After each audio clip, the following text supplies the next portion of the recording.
गाँव जाए ये सखी जीव जुलूम भैल बाबू। काहे हो? सुना सुनावा। अरे महुआ बीन ना जब मुरला चीटी भागे,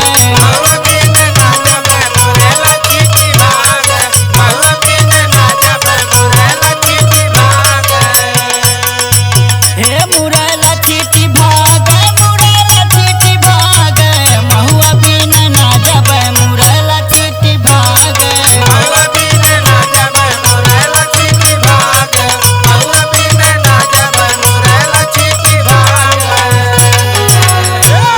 सुना ये सखी। सुनावा।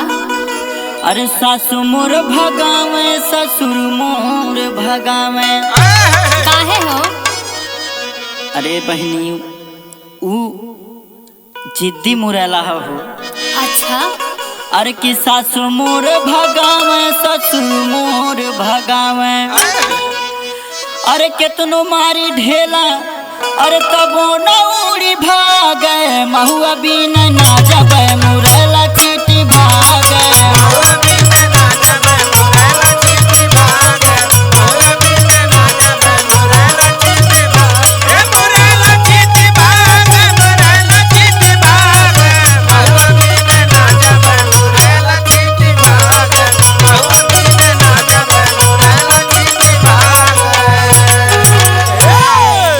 अच्छा तो ये बात बा।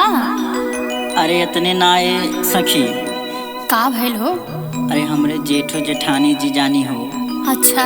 सुना। सुनावा। अरे कि जेठ मोर बीन जेठान मोर बीन। सुना तारू। हाँ हो। अरे कि जेठ मोर बीन जेठान मोर बीन। आगे सुना ये सखी। सुनावा। अरे बलमुआ मारे ढेला अरे तबो न उड़ी भागे, महुआ बीन ना जब मुरला चीटी भागे।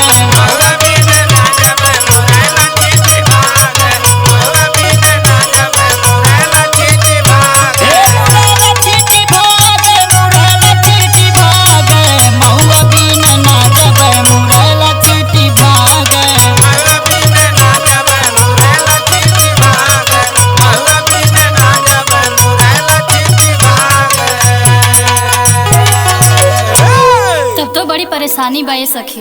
अरे परेशानी का तो जीव भी आ गया हो। अच्छा। आगे सुना। सुनावा। अरे कि देवर मोर बीन देवरान मोर बीन। ओ कि देवर मोर बीन देवरान मोर बीन। अच्छा।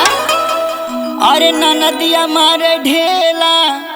सुना तारू। हाँ हो। अरे ननदिया मारे ढेला अरे तबो न उड़ी भागे, महुआ बीन ना जब मुरला चीटी भागे।